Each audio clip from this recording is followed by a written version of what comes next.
নমস্কার বন্ধুরা, আপনারা অনেকেই ফোন করছেন।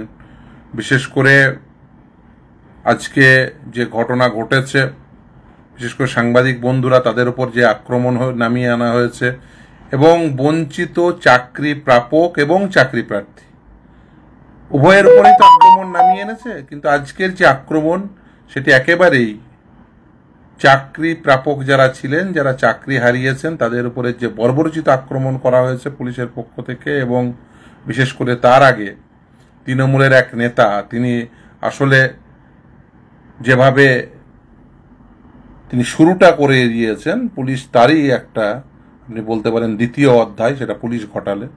আসলে এই পুরো বিষয়টি তো শাসক প্রশাসন একটা একেবারে সম্পৃক্ততা তৈরি করেছে।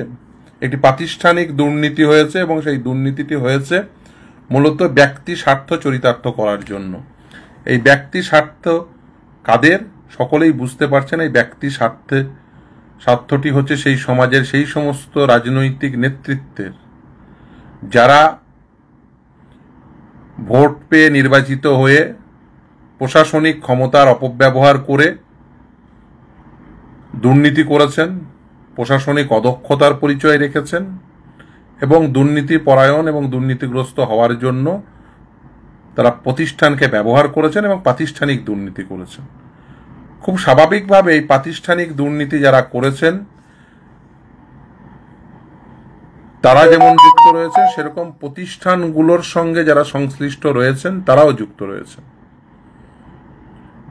একদিকে যেমন পার্মানেন্ট এক্সিকিউটিভ, অপরদিকে যারা ভোট পেয়ে নির্বাচিত হয়েছেন, অর্থাৎ টেম্পোরারি এক্সিকিউটিভ, পলিটিক্যাল এক্সিকিউটিভ যারা রয়েছেন তারাও রয়েছেন।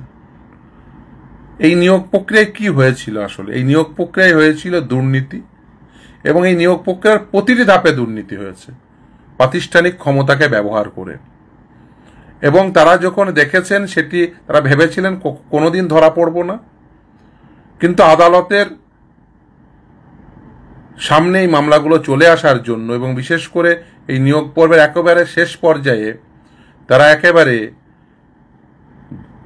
ভেবেছিলেন যে দুর্নীতি করতে করতে কেউ কিচ্ছু করতে পারবে না, তাই কাউকে রাজনৈতিক দলে যোগদান করিয়ে তার মেয়েকে সরাসরি, তখন পুরো প্রসেস সম্পূর্ণ সরাসরি একেবারে ওয়েটিং লিস্টে 1 নম্বরে তুলে দিয়েছিলেন অঙ্কিতা অধিকারী।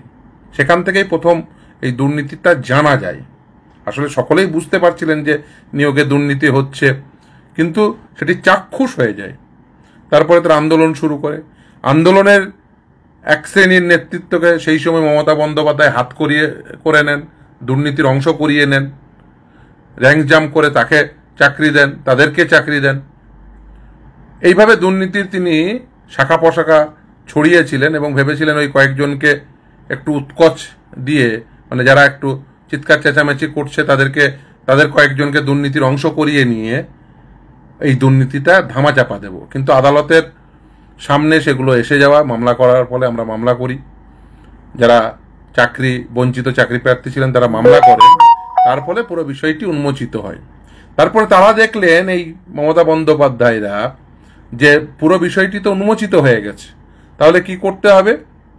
তাহলে এমন করে বিষয়টিকে পরিচালিত করতে হবে যাতে পুরো বিষয়টি উন্মোচিত না হয়। তারা বৈধ অবৈধের তালিকা দিলেন না, ওএমআর শিট পাবলিশ করলেন না, ওএমআর শিট তারা থাকা সত্ত্বেও সেটি দিলেন না।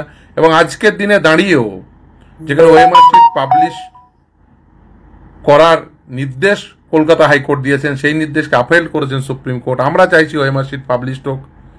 যারা বঞ্চিত চাকরি প্রার্থী তারা চাইছেন, তাদের আইনজীবী হিসেবে আমরা চাইছি, তারা চাইছেন বলেই খুব স্বাভাবিকভাবেই যারা চাকরি হারিয়েছেন তারাও চাইছেন। অথচ এটা চাইছেন না কে? মমতা বন্দ্যোপাধ্যায়রা এবং এসএসসি বোর্ড, সরকার, তারা চাইছেন না, ফলে সেটা প্রকাশ ঘটছে না। তাহলে ওএমআর শিট পাবলিকেশন চাইছি আমরা, ওএমআর শিট পাবলিকেশন চাইছে চাকরি প্রাপকরা, বঞ্চিত চাকরি প্রাপকরা। এই বৈধ অবৈধ গুলিয়ে দিয়েছে কেন? তার কারণ হচ্ছে তারা বুঝেছেন যদি অবৈধদের চিহ্নিত করে দিই, তাহলে তারা বলবে, আরে আমরা তোমাদের পয়সা দিলাম, একটি চাকরির পিছনে 20 লাখ 25 লাখ টাকা করে দিলাম, তোমরা কেন আমাদেরকে উন্মোচিত করে দিচ্ছ, আমাদের ওএমআর শিটগুলো কেন পাবলিশ করে দিচ্ছ, আদালতের নির্দেশ থাকুক, কিন্তু তোমরা পাবলিশ করতে পারবে না। আমাদেরকে কেন খোলা বাজারে আমাদেরকে কেন আইডেন্টিফাই করিয়ে দিচ্ছ? তোমাদেরকে পয়সা দিয়েছিলাম, পয়সা ফেরত দাও। এই ভয়ে তারা এই টাকা চাইবে, এই ভয়ে তারা ওএমআর শিট পাবলিশ করছেন না। এই ওএমআর শিট পাবলিশ না করা একজনেরও চাকরি যাবে না, এটা কে বলেছিলেন? মমতা বন্দ্যোপাধ্যায় বলেছিলেন। তিনি যদি বলতেন সেদিন না না যারা সাদা খাতাতে জমা দিয়ে চাকরি পেয়েছে তাদের চাকরি যাবে, তাদের কে চাকরি দিয়েছে, অন্যায় করে কেন চাকরি দেবে? আচ্ছা, প্রশাসনে মানুষ কেন বসে? চোরেদের যাতে ভালো করে চুরি করতে পারে সেই জন্য। পুলিশ মন্ত্রী কিসের জন্য আছেন? পুলিশ মন্ত্রী তো এই জন্য আছেন। পুলিশ কেন রয়েছে? যাতে চোরেরা চুরি করতে না পারে। বলবেন না না ঠিক আছে, চোরেদের বিষয়টিও আমি দেখব। মমতা বন্দ্যোপাধ্যায়ের বলাটার অর্থ তো সেটাই, প্রথমে যোগ্যদের তারপরে অযোগ্যদেরও দেখব বিষয়টা, মানে চোরেদেরও দেখব, মানে চোরেদেরও চুরি করার সুযোগ দেবেন তিনি। এবং এক্স্যাক্টলি সেটাই করেছেন, চোরেদের চুরি করতে দিয়েছেন এবং নিজেও চুরির ভাগ নিয়েছেন। বড় ভাগটা তিনি নিয়েছেন, 75-25-এর 75টা তিনি নিয়েছেন এবং 25টা অন্যদের মধ্যে ভাগ করে দিয়েছেন। এই ওএমআর সেখানেই আছে যেখানে এই টাকাগুলো রয়েছে। আজকে আন্দোলন দেখছেন বিকাশ ভবনের সামনে, যেভাবে একটি গণতান্ত্রিক আন্দোলনে যারা অংশগ্রহণ করেছিলেন তাদের উপর যে বর্বরচিত আক্রমণ করা হয়েছে, আমি তার নিন্দা করি এবং গভীরভাবে নিন্দা করি। এবং তারপরে আমি বলবো যে বিশেষ করে যে সমস্ত সাংবাদিক যারা ওখানে সংবাদ সংগ্রহে গেছিলেন, এই সব্যসাচীর বাহিনী যেভাবে তাদের উপর হামলা করেছে, তাদের রক্তাক্ত করেছে, আমি সেই সাংবাদিক বন্ধুদের বলবো যে আপনারা ইমিডিয়েট অভিযোগ দায়ের করুন এবং পুলিশ যদি কোনো ব্যবস্থা না নেয়, সাংবিধানিক আদালত রয়েছে, যদি এরা মনে করে যে সাংবিধানিক আদালত থাকবে, সংবিধান থাকবে, অথচ আমরা স্বৈরাচারিতা চালিয়ে যাব, না, কখনোই হতে পারে না। এদের এই স্বৈরাচারিতা চলতে পারে না। এবং আপনারা যেটা দেখছেন, যেটা করছেন, বিশেষ করে যারা এই 4টে নিয়োগ প্রক্রিয়ায় বঞ্চিত হয়েছেন, এই 4টে নিয়োগ প্রক্রিয়ায় আপনি যদি দেখেন সর্বমোট প্রায় 31,21,000 চাকরি প্রাপক মার্জনা করবেন, তারা পার্টিসিপেটেড ক্যান্ডিডেট রয়েছেন। এবং এই সংখ্যাটি আমি কিন্তু কোনো মন গড়া সংখ্যা বলছি না, সংখ্যাটি 22 লক্ষ একদম মোটেও নয়। তার কারণ হচ্ছে এই সংখ্যাটি সুপ্রিম কোর্টের সামনে এসএসসি তথ্য দিয়ে তারা বলেছিলেন যে এই সংখ্যাটি অ্যাকচুয়ালি কত। আমি আপনাদের সুবিধার্থে যে সেই সংখ্যাটি কোন নিয়োগ প্রক্রিয়ায় কত, কারণ এরা 22 লক্ষ বলে 8-9 লক্ষ ওএমআর শিট হাফিস করে দেওয়ার ধান্দা করেছে। ফলে এই ধান্দাতে কেউ যেন এই ধান্দার অংশ হবেন না এবং কোনোভাবেই এদেরকে এই ধান্দাবাজি করতে দেবেন না।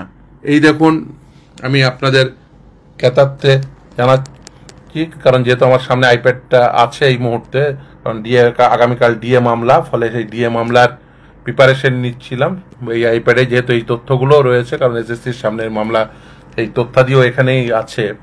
দেখুন যে এই যে আমাদের যে কম্পাইলেশন হয়েছিল, সেই কম্পাইলেশনের 5B 3311 নম্বর পেজে দেখবেন অ্যাসিস্ট্যান্ট টিচার, দেখতে পাচ্ছেন কিনা আমি জানি না, অ্যাসিস্ট্যান্ট টিচার 11-12 কত নাম্বার অফ ক্যান্ডিডেটস পার্টিসিপেটেড 5 লক্ষ। এই ক্ষেত্রে এই 9-10 ক্ষেত্রে 7 লক্ষ। নন টিচিং গ্রুপ সি হচ্ছে 7,91,706। অপরদিকে গ্রুপ ডি 11,30,009 জন, সর্বমোট 31,21,715 জন। ফলে এই বৃহৎ সংখ্যাটি রয়েছে, এই 31 লক্ষ ছেলে মেয়ে তারা বঞ্চিত হয়েছে। এবং এই যে বলছেন না যে আমি ভাতা দেব, বুঝেছেন যে বেসিক্যালি যদি শুধুমাত্র আমি এদের কোনো প্রকার সুবিধা না দিই, টাকা না দিই, তাহলে এরা হয়তো ওই টাকা, যে টাকা দিয়েছেন চাকরি কিনেছে, সেটা ফেরত চাইবেন। এবং তারা আজকে যেটা বিকাশ ভবনের সামনে আন্দোলন দেখছেন, যারা টাকা ফেরতের যে আন্দোলন, আমি নিশ্চিতভাবে বিশ্বাস করি সেটা হবেই, আজ না হয় কাল। সেটির গভীরতা সম্পর্কে এরা ভয় পেয়েছেন। তাই দেখছেন না মাঝে মাঝে এরা বলছেন যে ভাতা দেব। এরা ভালো করে জানেন যে নির্দিষ্ট করে এই 31,21,715 জনকে বঞ্চিত করে তাদের মধ্য থেকে শুধুমাত্র যাদের কাছ থেকে টাকা নিয়েছি তাদেরকে ভাতা দেব, এই জিনিস তো চলতে পারে না। এই জিনিস এরা চালাতে চাইছেন একটাই কারণে, তারা ভালো করে জানেন এটা আদালতের সামনে এলে মুখ থুবড়ে পড়বে।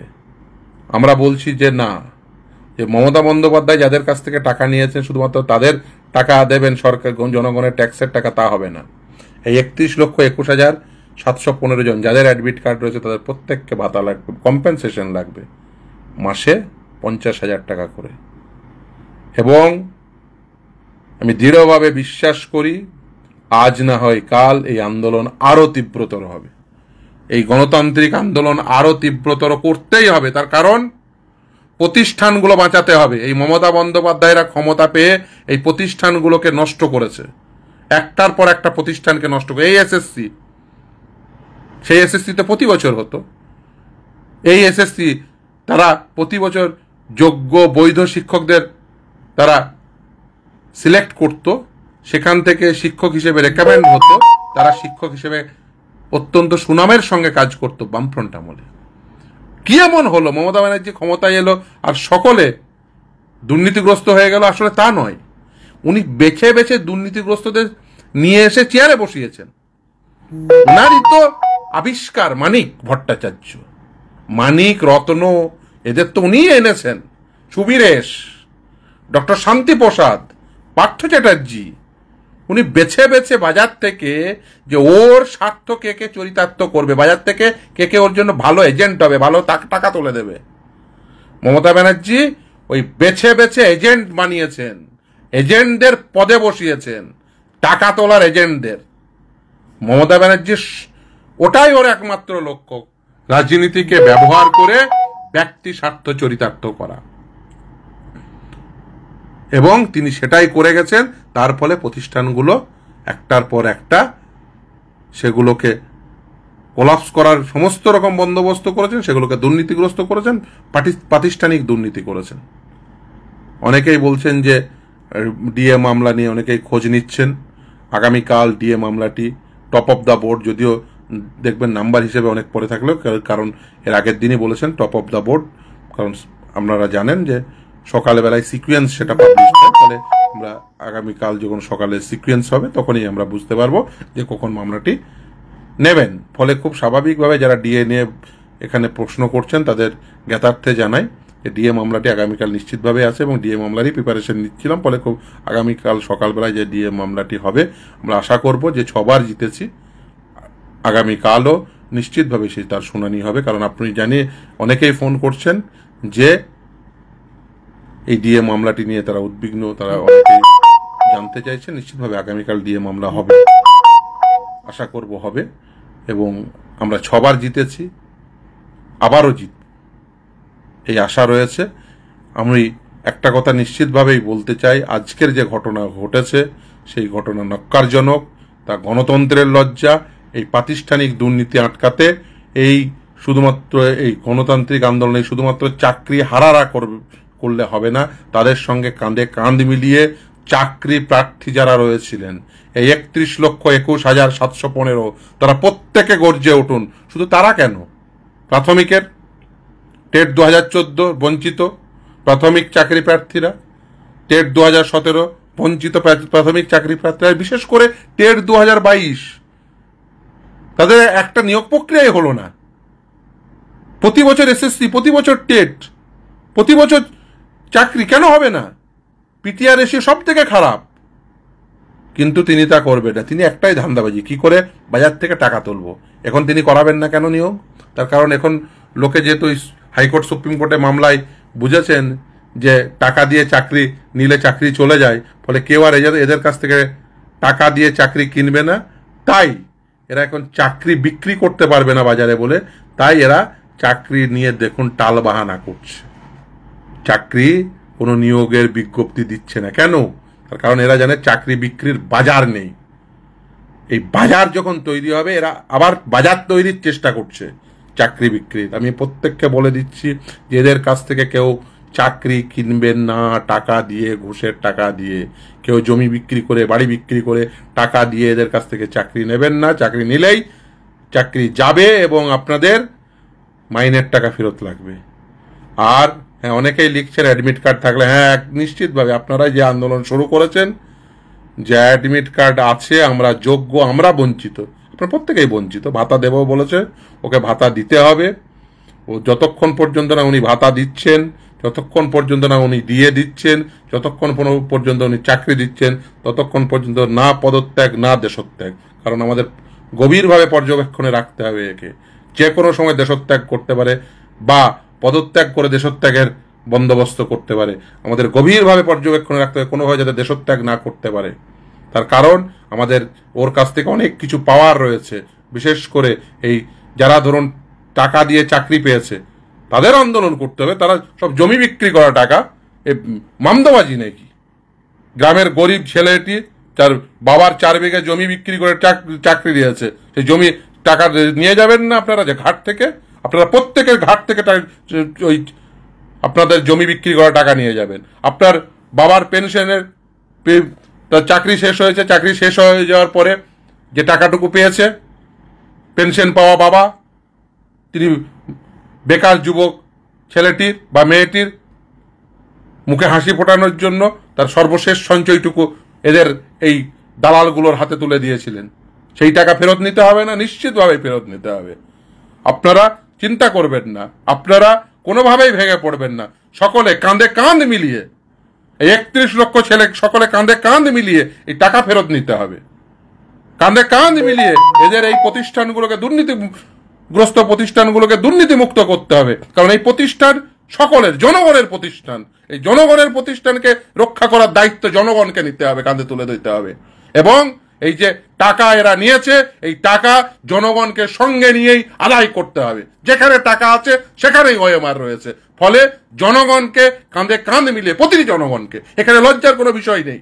আপনারা স্বীকার করে নিন, আপনারা জনগণকে আপনারা বন্ধুদের সঙ্গে নিয়ে যান, দিয়ে একসঙ্গে যাকে টাকা দিয়েছেন, পাড়ার তৃণমূল নেতাকে টাকা দিয়েছেন, তাকে ধরুন, সে নিশ্চিতভাবে তার কাছে পুরো টাকাটা নেই, তাকে ধরে নিয়ে একসঙ্গে তার উপরে যাকে টাকা দিয়েছে তার কাছে পৌঁছে যান, তাকে সঙ্গে নিয়ে একসঙ্গে তার উপরের দালালের কাছে পৌঁছে যান, তারপরে আলটিমেট মন্ত্রীর কাছে পৌঁছে, তারপরে আলটিমেট যিনি সর্বোচ্চ শিখরে রয়েছেন 14 তলা, ওই 14 তলায় পৌঁছে যান। 14 তলায় আছে না ঘাটে আছে, সেটা একবার জেনে বুঝে নিয়ে সেখান থেকে টাকা উদ্ধার করুন, ঘাট থেকে বা 14 তলা থেকে। এই টাকা, এই চাকরি, এই ভাতা, এই ডিএ সবটাই আদায় করতে হবে। জনগণকে কাঁধে কাঁধ মিলিয়ে এই টাকা এবং তাদের প্রাপ্য অধিকার আদায় করে নিতে হবে। আমি বিশ্বাস করি, দৃঢ়ভাবে বিশ্বাস করি, জনগণ তাদের হকের দাবি, তাদের হকের পাওনা সবটাই আদায় করে নেবে। এবং প্রত্যেকে কাঁধে কাঁধ মিলিয়ে এই লড়াই করতে হবে। এই দুর্নীতিগ্রস্ত প্রতিষ্ঠানগুলোকে, যেগুলোকে দুর্নীতিগ্রস্ত করে দিয়েছেন, একে দুর্নীতি মুক্ত করতে হবে। এই প্রতিষ্ঠানকে, এই সিস্টেমকে আমাদের রক্ষা করতেই হবে। কোনো ব্যক্তি স্বার্থে এই প্রতিষ্ঠানগুলোকে নষ্ট করে দেওয়া যায় না। এরা চেষ্টা করছেন ব্যক্তি স্বার্থে এই প্রতিষ্ঠানগুলোকে উঠিয়ে দেওয়ার। সে এসএসসি হোক, সে বোর্ড হোক, সে কলেজ সার্ভিস কমিশন হোক, কি সে West Bengal board of primary education হোক, প্রতিটি প্রতিষ্ঠানকে দুর্নীতিগ্রস্ত করেছেন। এবং এর বিরুদ্ধে আমাদের যৌথতার সঙ্গে প্রতিটি জনগণকে আমি আহ্বান করছি, এই পশ্চিমবঙ্গবাসীকে কাঁধে কাঁধ মিলিয়ে এদের বিরুদ্ধে লড়াই জারি রাখুন। এবং আমাদের এই জিনিস করতেই হবে। সময়ের দাবি, ব্যক্তি স্বার্থে এই প্রতিষ্ঠানগুলোকে জলাঞ্জলি দেওয়া যায় না। তাই লড়াই যেমন আদালতে চলবে, লড়াই সেরকম রাস্তায়ও চলবে। এই উভয় লড়াই চলবে, আদালতের লড়াই এবং রাস্তার লড়াই। এই যৌথ লড়াই আমাদের ঈপ্সিত লক্ষ্যে পৌঁছে দেবে। আমাদের ঈপ্সিত লক্ষ্যকে গণতান্ত্রিক পদ্ধতিতে এই প্রতিষ্ঠানগুলো পরিচালিত হবে, নিয়ম মেনে, আইন মেনে এই স্ট্যাটুটরি বডিগুলো পরিচালিত হবে। কোনোভাবেই এই প্রতিষ্ঠানগুলোকে নষ্ট হতে দেব না, দুর্নীতিগ্রস্ত হতে দেব না। এবং কোনোভাবেই এই দুর্নীতিগ্রস্ত লোকেদের এই প্রতিষ্ঠানগুলোর পদে কোনোভাবেই থাকতে দেওয়া যাবে না। এই গণতান্ত্রিক লড়াই চালিয়ে যেতে হবে, এই আইনি লড়াই নিশ্চিতভাবেই চালিয়ে যাব। ফলে এই গণতান্ত্রিক লড়াই এবং আইনি লড়াই, উভয় লড়াই আমাদের ইচ্ছিত লক্ষ্যে পৌঁছে দেবে এবং এই যে প্রতিটি জনগণকে দায়িত্ব নিয়ে এই লড়াই লড়তে হবে। সকলে ভালো থাকবেন। আগামীকাল ডিএ মামলা রয়েছে, ফলে খুব স্বাভাবিকভাবেই যারা বারবার ফোন করছিলেন অনেকেই জানতে চাইছিলেন, তাই বাধ্য হলাম। সকলে ভালো থাকবেন। শুভরাত্রি।